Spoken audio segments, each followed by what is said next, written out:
जय जगन्नाथ बंधुगण आज आमे जानिबा 2024 जुलाई मासर मिथुन राशिर मासिक राशिफल विषय रे।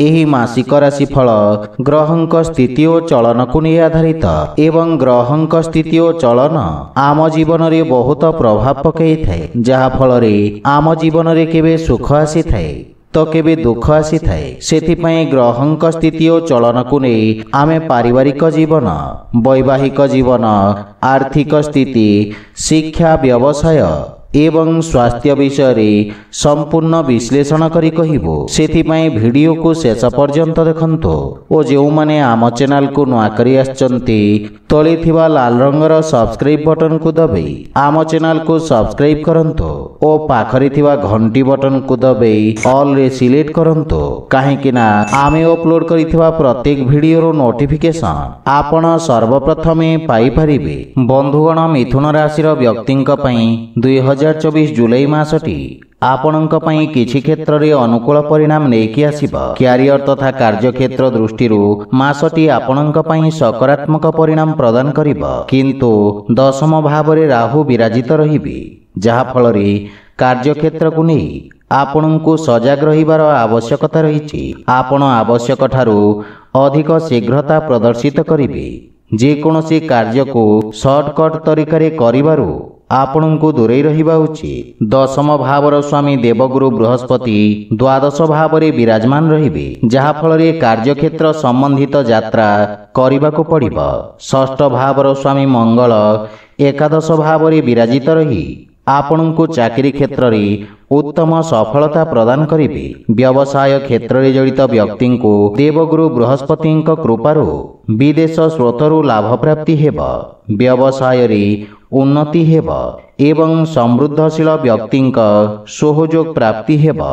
आपणक लग्न भाव रे मासर प्रारंभ रे सूर्य और शुक्र विराजित रहिबे, जहा फल रे आपणको सरकारी क्षेत्र मध्य विशेष सफलता प्राप्ति हेबा। सेहीपरि आर्थिक स्थिति दृष्टि मंगल मासर प्रारंभ रे एकादश भाव रे विराजित रही आपणक आयर स्रोत रे वृद्धि करिबारे पूर्ण सहयोग करिबे। आपणक आमदानी दिन प्रतिदिन वृद्धि हेबाकु लागिबा, जहा फल रे आपणको पूर्ण साहस मिलिबा। आपण किछि नुआ कार्य योजना रे कार्य करिबे। अवश्य देवगुरु बृहस्पति द्वादश भाव रे विराजित रहिबे, जहा फल रे आपण धार्मिक आध्यात्मिक कार्य रे खर्च करिबे। मासर द्वितीयार्ध समय रे मंगल द्वादश भाव को गोचर करिबे, जहा फल रे आपणक व्यवहार अधिक रहिबा, किंतु बक्री शनिंक पूर्ण दृष्टि मध्य आपणक एकादश भाव रे रहुछि, जहा फल रे प्रयास करिबा द्वारा आर्थिक स्थिति रे सुधार आसिबाकु लागिबा। मासर द्वितीयार्ध समय रे आपणक द्वितीय भाव रे सूर्य और बुध विराजित रहिबे, जहा फल रे नाना मार्गरु धनर आगमन हेबा एवं आपणक संचित धन रे वृद्धि घटिबा।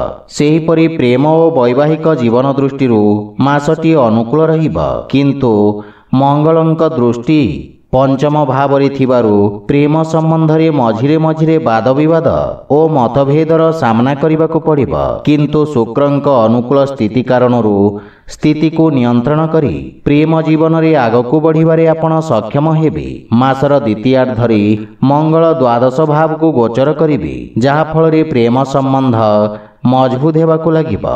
शुक्र 7 जुलाई को तृतीय भाव को आसिबे एवं सेठारे बुध विराजित अछंती, जहा फल रे प्रेम रे प्रगाढ़ता आसिबा। विवाहित व्यक्ति मानक पई सूर्य और शुक्र एका सहित ज्योति करी मासर प्रारंभ रे सप्तम भाव को दृष्टि रखिबे, जहा फल रे जीवन साथी सहित संबंध रे प्रगाढ़ता आसिबा, किंतु केबे केबे क्रोधर अधिकता मनमालिन्यर कारण हेबा। किंतु मासर द्वितीयार्ध समय उत्तम अनुकूल रहिछि। जीवन साथी पक्षरु सहयोग मिलिबा। सेहीपरि पारिवारिक जीवन दृष्टि मासटी उच्च नीचर स्थिति रहिबा। चतुर्थ भाव रे केतु और दशम भाव रे राहुंक उपस्थिति कारणरू पारिवारिक स्थिति अस्तव्यस्त रहिबा। पारिवारिक सदस्यंक मध्य रे असहयोगर भावना रहिबा, किंतु तृतीय भावर स्वामी सूर्य मासर प्रथमार्धरे लग्न भाव रे विराजित रहिबे, जहा फल रे भाई भौणी पक्षरु ପୂର୍ଣ୍ଣ ସହଯୋଗ ପ୍ରାପ୍ତି ହେବ। ସେହିପରି ସ୍ୱାସ୍ଥ୍ୟ ଦୃଷ୍ଟିରୁ ମାସଟି ମଧ୍ୟମ ଧରଣର ରହିବ। ରାଶି ସ୍ୱାମୀ ବୁଧ ମାସର ପ୍ରାରମ୍ଭରେ ଦ୍ୱିତୀୟ ଭାବରେ ବିରାଜିତ ରହିବେ, ଯାହାଫଳରେ ସ୍ୱାସ୍ଥ୍ୟାବସ୍ଥାରେ ସୁଧାର ଆସିବ। ଆପଣଙ୍କ ରୋଗ ପ୍ରତିରୋଧକ କ୍ଷମତାରେ ବୃଦ୍ଧି ଘଟିବ, କିନ୍ତୁ କିଛି ଋତୁକାଳୀନ ସ୍ୱାସ୍ଥ୍ୟ ସମସ୍ୟାରୁ ବିଶେଷ ସାବଧାନ ରୁହନ୍ତୁ।